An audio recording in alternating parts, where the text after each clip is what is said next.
कि एफआईज और डीआईज का डेटा रहता सबके पास है, लेकिन उसको पढ़ नहीं पाते लोग। आपने बहुत सारे लोग देखे होंगे जो एनालिसिस भी करते हैं इस बेस पे, लेकिन वो बायसनेस होती है।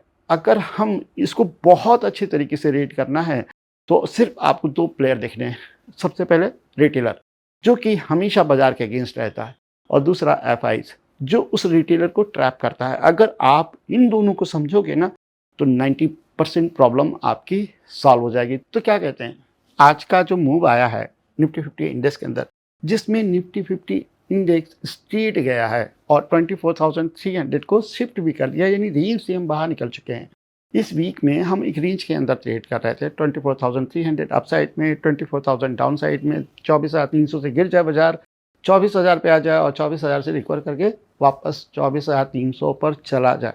तो ये ब्रेकआउट पर ट्रस्ट करें या ना करें, क्या बाजार यहाँ से गिर जाएगा, कमेंट्स में ज़रूर लिखिएगा। और अगर मैं अपनी बात करूँ कि मेरा व्यू क्या है, तो मैं यहाँ पर मंडे के दिन वेट एंड वॉच की पोजीशन में रहूँगा। मैं देखूँगा कि आज जो फ्राइडे का मूव आया है उसका कंटिन्यूशन आता है या नहीं। यानी आज का जो हाई है 367, आप इसमें 20-30 पॉइंट जोड़ लें, थोड़ा बफर रख लें। 24,400 के ऊपर प्राइस ट्रेड करता है तो मैं इस मूव को जेन्युइन मानूंगा, नहीं तो यहाँ से बाजार के करेक्ट होने की भी संभावना बहुत ज़्यादा है। और इसी चीज़ के बारे में प्री मार्केट में मैंने बात भी की थी। 2 मेन टॉपिक थे। पहला कि क्या हो कि हम आजकल रेंज खेल लें और बाजार ब्रेकआउट कर जाए, शायद हम ट्रस्ट ना कर पाएँ। क्यों? क्योंकि हमारा पास्ट एक्सपीरियंस बहुत ख़राब है, बाजार में रैंडम मूव आए हैं, तो ब्रेकआउट आएगा तो भरोसा ही नहीं होगा। और दूसरा ये कि वीकली क्लोजिंग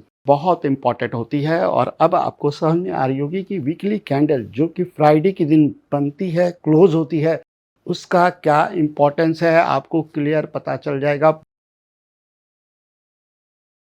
पूरा वीक रेंज में रहने के बाद बाजार यहाँ पर अपनी रेंज शिफ्ट कर चुका है। अब बात करते हैं प्रिडिक्शन की, नेक्स्ट वीक में क्या बन सकता है। तो सबसे पहले अवली चार्ट पे जाएंगे, और अब मैं यहाँ पर बात करूँगा इस रेंज शिफ्ट की, जिसमें हमने पूरा हफ्ता बिताया था। बाजार यहाँ पर इसको शिफ्ट कर चुका है। सबसे पहले एक चीज़ ध्यान दीजिए, 2 कंडीशंस हैं कि यहाँ पर वापस आए टेस्ट करने और उसके बाद ऊपर जाए, या यहाँ पर ऊपर ही खुले और चलता चला जाए। सबसे पहले तो आप ये मान के चलो। और अगर आपको फेलियर देखना है तो फेलियर के लिए आप इस कैंडल का लो रख सकते हैं। 24,180 इसका प्राइस है। यानी सिचुएशन बहुत ज़्यादा इंटरेस्टिंग है इस समय। मैं अगर डेटा की ही बात कर लूँ, लोग अक्सर डेटा करते हैं, मैंने प्री मार्केट एनालिसिस में भी बात करता हूँ डेटा की, लेकिन देखो किस तरीके से स्विच किया जा रहा है। ये यानी एफआईज कंटिन्यू शॉर्ट कर रहे हैं। क्यों कर रहे हैं? क्योंकि रिटेलर लॉन्ग खड़ा है। जैसे ही रिटेलर हटा लॉन्ग से अपने, एफआईज ने पूरी सिचुएशन पलट दी। नहीं तो ऐसा कैसे मूव आता? आप खुद सोच के देखिए किस तरीके से ट्रैप किया जाता है, किस तरीके से पेशेंस को तोड़ा जाता है कि नहीं बाजार ऊपर नहीं जाएगा, नीचे है, नीचे है। आपने क्या किया? अरे यार थक गया हूँ, बेच दो। बेचा जहाँ, आप बेचते जा रहे हो, खरीदते जा रहे हैं, माल भर गया, शिट से ऊपर लेके चलेगा। यही है खेल। तो हमेशा जो चीज़ आपको दिखाई जाती है वो जेन्युइन नहीं है, और इसी का अंदेशा मुझे प्री मार्केट एनालिसिस में था। खैर उसकी बात नहीं करते क्योंकि दिन निकल गया, बात खत्म हो गई। अब तो बात यहाँ पर ये होगी कि क्या भैया ऊपर जाओगे? तो इसको थोड़ा और स्विच करते हैं, ठीक है। हमें समझना है कि कहाँ तक जा सकता है, क्या है बाजार आखिर करना क्या चाहता है, ठीक है। डेली में चले जाते हैं तो डेली में भी एक आज ने बुलिश लॉन्ग डे बनाई है, जो कि एक बुलिश रिवर्सल कैंडल है। अब वीकली में चले जाते हैं, और वीकली में अगर हम बात करें तो हमें मालूम है कि जो लेवल है वो बहुत ज़्यादा इम्पॉर्टेंट है। अभी अल्ट्रा बुलिश होने की ज़रूरत नहीं है। अगर मैं यहाँ से ये स्विंग खींचूँ, उसके बाद ये स्विंग मिलाऊँ, फिर ये स्विंग मिलाऊँ, और फिर अगर इसका ब्रेकआउट देखूँ तो हमें यही लेवल मिलता है 24,600 का। इसके ऊपर बाजार क्या एक ट्रेंड ले सकता है, लेकिन अगर बाजार को डाउन ट्रेंड में जाना है तो यहाँ इसके नीचे वो भी आ सकता है। इसके बीच में आप थोड़ा सा कॉशस है, 24,600 ब्रेक हो जाए, हाँ बढ़िया है। अब तो यहाँ पे बटरफ्लाई पैटर्न बनेगा और बाजार ऊपर जाएगा, चिंता की कोई बात नहीं है, आप लॉन्ग लेकर जा सकते हैं। अब इंट्राडे की बात करें, ये एक व्यू हो गया है ना, लेकिन मंडे को इंट्राडे भी तो प्लान करना है। आप बोर हो रहे होंगे मैं क्यों बता रहा हूँ ये सब, मैं इसलिए बता रहा हूँ ना क्योंकि ये सब चीज़ें समझ लेते हो ना तो प्लानिंग अच्छी हो जाती है इंट्राडे की। लेकिन क्या होता है ना कि आप सिर्फ इंट्राडे करते रहोगे तो इंट्राडे में एक दिन गिर जाएगा, आप बेरिश हो जाओगे, दूसरे दिन उड़ जाएगा, बुलिश हो जाओगे, ऐसे करते रहोगे। लेकिन अगर आप बहुत बड़ी पिक्चर देखोगे ना तो आपको क्लियर हो जाएगा। और आज की मॉर्निंग में ही मैंने अपडेट किया था कि भाई मैं अपना फ्यूचर कहाँ से कर आया हूँ, मैं आपको एक बार वो भी दिखा देता हूँ। ठीक है, इस रेंज से लेके आया हूँ मैं यहाँ से, और ये पहले ही बताया था कि बाजार यहाँ से ये आएगी, यहाँ से ये आएगी, फिर ऐसे जाएगी, फिर ऐसे जाएगी। इसी जगह से मैं अपना फ्यूचर टांग कर ले आ रहा हूँ। थोड़ा बहुत मैनेज करना पड़ेगा, 24,600 के ऊपर कंफर्म हो जाएगा तो बड़ी रैली मिलेगी, नहीं तो क्या होगा, ट्रेलिंग स्टॉप लॉस कास्ट पे आ गया, कट के बाहर हो जाएंगे। मैं समझाना चाहता हूँ कि हाउ टू प्ले, कैसे प्ले किया जाता है। आप लोग कभी भी लास्ट टाइम को इम्पोर्टेंस देते ही नहीं हो, जबकि वही सक्सेस की असली की है। जब आप लास्ट टाइम को समझोगे आपको हर चीज़ बहुत अच्छे से क्लियर हो जाएगी। जल्दी करते हैं क्योंकि टाइम मैं ज़्यादा खा जाता हूँ आजकल। 5 मिनट के टाइम में आते हैं और इंट्राडे की बात करते हैं। तो सबसे पहले तो ये बात कर लेते हैं इसकी, ठीक है। 24,000 क्या है, 300, और उसके बाद ये लेवल की क्या है, 24,260। तो ये लेवल याद रखिएगा, ठीक है। मैं अभी बता भी देता हूँ कि मैं ऐसा क्यों कह रहा हूँ। ये ब्रेकआउट है, ठीक है। पुल बैक आने के बाद यहाँ से कुछ इस तरह का प्राइस एक्शन भी बन सकता है। तो इस जगह पर आप पुल बैक लॉन्ग देखेंगे, कंडीशन ये रहेगी, ठीक है, सबसे पहला। दूसरा कि आज का हाई ब्रेक हो जाए, 360 है, और आप इसे 400 मानकर चलें। 24,400 ब्रेक हो गया, आपका क्या बनेगा, लॉन्ग। और 24,300 तक आया तो क्या आप इस कंडीशन के साथ पुल बैक लॉन्ग भी प्लान कर सकते हैं। शॉर्ट आपका 24,260 के नीचे बनेगा, 24,260 ब्रेक होगा तभी आप इंट्राडे में शॉर्ट करिएगा, नहीं तो आपके पास ब्रेकआउट लेवल है, आपके पास पुल बैक लेवल है। बस क्या पुल बैक में कंडीशन ये अप्लाई होती है, इसको ध्यान रखना। यहाँ पर कोई कंडीशन नहीं है, ब्रेकआउट खेल सकते हो।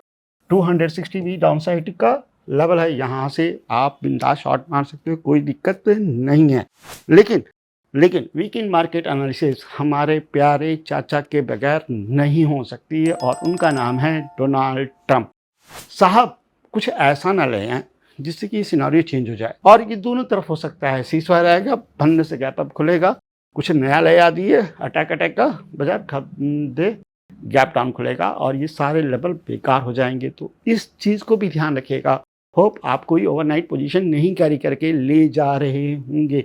बहुत ज़्यादा संभावना है कि वीकेंड के दिन चच्चा बम फोड़ दें किसी भी तरह और आप यहाँ पे ट्रैप हो जाए। अगर चच्चा ने कुछ नहीं किया तो आप इन सब चीज़ों को फॉलो कर सकते हैं, ये लेवल एज इट इज़ काम करेंगे। दोस्तों, स्मार्ट मनी को समझे बगैर आप इंट्राडे प्लान ही नहीं कर सकते। क्यों? क्योंकि वो ही चलाते हैं बाजार, और उनको किस तरीके से समझाया जाए, किस तरीके से पढ़ा जाए, क्या लेवल्स रहेंगे। देखिए, मैं क्या कहता हूँ कि स्मार्ट मनी कॉन्सेप्ट है बाजार के अंदर और ट्रेडिशनल प्राइस एक्शन भी है, लेकिन अगर दोनों को मिलाकर एक ऐसा कोर्स बनाया जाए जो आपकी ट्रेडिंग में बहुत ज़्यादा चेंजेस कर सके तो कैसा रहेगा। ऐसा मैंने एक कोर्स लॉन्च किया है, बहुत ही छोटा अमाउंट रखा है। अगर आप सही में हमारे साथ अकाउंट खोलते हैं तो आपको सिर्फ 3,000 रुपये का पड़ेगा। अगर नहीं खोलना चाहते कोई बात नहीं, उसका भी प्राइस मेंशन है, आप वहाँ से जाके कोर्स बाई कर सकते हैं। तो फिर आप अच्छी तरीके से रिवर्सल, जिसके रिस्क रिवार्ड बहुत ज़्यादा अच्छे हैं, वो टारगेट कर सकते हैं। ये जो लॉन्ग मैं बता रहा हूँ ना आवरली चार्ट पे, ये उसी कॉन्सेप्ट पे लिया गया है। आप खुद देखो कि किस प्राइस पे लिया गया है, कहाँ पे प्राइस है और टारगेट क्या है। तो अगर इस तरीके से ट्रेड करने हो तो आप जाकर वो कोर्स जरूर सब्सक्राइब करें, टेलीग्राम पर लिंक उसका मौजूद है। अब इस डेटा का कंफर्मेशन ले लेते हैं हम। तो इस डेटा का कंफर्मेशन लेने के लिए हमें क्या चाहिए, ऑप्शन चेन। पोस्ट मार्केट में अभी हमारे पास यही डेटा अवेलेबल है। इस समय क्या सिचुएशन है ऑप्शन चेन की, ये थोड़ी समझने वाली है। क्यों कि बाजार में बुलिश बैश है, बेरिश बैश है, कि सिचुएशन क्या है, बड़े प्लेयर कहाँ पे खड़े हैं। अब आप देखो कि 24,350 के आसपास हम क्लोज हुए हैं और एटीएम पर जो आपका ओआई है वो है 35,70,000 और यहाँ पे चेंज इन ओआई हुआ है 11%। आप मान के चलो कि करीब 30 to 40% यहाँ पे चेंज इन ओआई है। अब आप पूछोगे total OI change in OI क्यों ज़रूरी है? तो टोटल ओआई आपको रेजिस्टेंस एंड सपोर्ट बताता है। कॉल का देख रहे हैं रेजिस्टेंस, पुट का देख रहे हैं सपोर्ट। लेकिन चेंज इन ओआई आपको बायस बताता है कि यहाँ पर बुलिश बायस है कि बेरिश बायस है, यानी बाजार में मूवमेंट प्रोबेबिलिटी किस चीज़ की ज़्यादा है। अब यहीं पर अगर हम पुट पे आ जाते हैं तो 21,37,000 अगर कंपैरिजन किया जाए दोनों स्ट्राइक को तो ये ज़्यादा मिलेगा, ठीक है ना। लेकिन अगर मैं इसकी चेंज इन ओआई की बात करूं तो फिर आपका ये ज़्यादा है, यानी 21,37,000 नए कॉन्ट्रैक्ट हैं जिसके अंदर ऑलमोस्ट 19 लाख आज ऐड हुए हैं। तो पुट राइटर या पुट पोजीशंस यहाँ पर पड़ रही है। तो यहाँ पर एक प्रोबेबिलिटी ये बनती है कि इस जगह पर बुलिश बायस खड़ा है और इसी वजह से मैंने आपको ब्रेकआउट लॉन्ग दिया है और अगर प्राइस नीचे आता है तो डब्लू बने, फिर ऑप्शन चेन जाके कंफर्म लीजिए कि यहाँ पर पोजीशन नहीं ऐड हो रही है, भाग तो नहीं रहे, तो फिर आप डब्लू भी खोज सकते हैं। कहाँ से?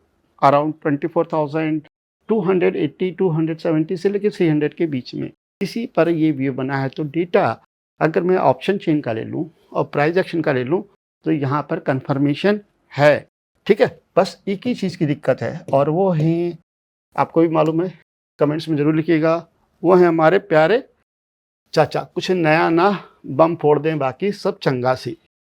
अब यहाँ पर हम बात करने वाले हैं बैंक निफ्टी इंडेक्स की। मैं सेंसेक्स को थोड़ा सा स्किप करना चाहूँगा क्योंकि निफ्टी और सेंसेक्स एक ही जैसे चलते हैं और वीकेंड मार्केट एनालिसिस में सेंसेक्स को रखने का तुक नहीं बनता, बैंकिंग को देखना बहुत ज़्यादा ज़रूरी है। तो चलो सबसे पहले बैंकिंग को ही समझते हैं और लंबे टाइम फ्रेम से समझते हैं, डे के टाइम फ्रेम से। कुछ दिखाई दिया, नज़र आ रहा है? और मैं थोड़ा सा बड़ा करता हूँ और ये पिछले वीक ही था, मैं अभी आपको रिमाइंड भी कराऊंगा।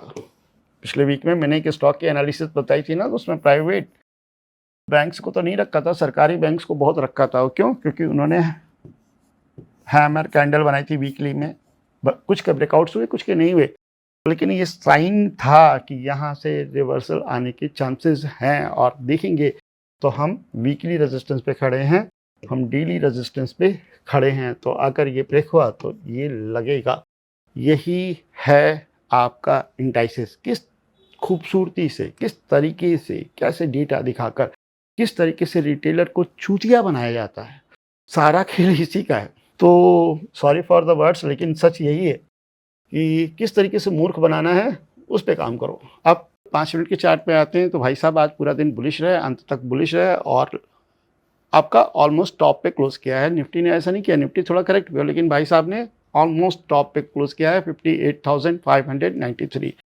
तो लेवल्स क्या रहेंगे? पहले तो हमें देखना है बाजार फ्लैट ओपन होता है या गैप से ओपन होता है, ठीक है। अगर फ्लैट से ओपन होता है कोई बात नहीं, यहाँ समवेयर ओपन हो गया तो आप इस हाई के ऊपर लॉन्ग प्लान कर सकते हैं। लेकिन अगर गैप अप के थ्रू ओपन हो गया तो आप 30 मिनट की रेंज को मार करके इंट्राडे में जो भी लेवल आए उस पर ब्रेकआउट ट्रेड प्लान कर सकते हैं। शॉर्ट भी आपका 30 मिनट की रेंज पर ही बनेगा। यहाँ पर शॉर्ट अभी नहीं दिया जा सकता, अगर मैं देने जाऊँ तो मैं दूंगा 57,800, कुछ तुक नहीं बनेगा। यहाँ से करीब 700 पॉइंट नीचे है, टेक्निकली शॉर्ट यही है। लेकिन अगर गैप अप होने के बाद 30 मिनट की रेंज ब्रेक हुई तो प्रॉफिट बुकिंग आ सकती है, वहाँ पर आप एक अपनी शॉर्ट पोजीशन को कंसीडर कर सकते हो। तो चीज़ों को एज इट इज़ समझिए, फिर देखते हैं आज का डेटा क्या आएगा। आज तो पूरी पोजीशन स्विच हुई है।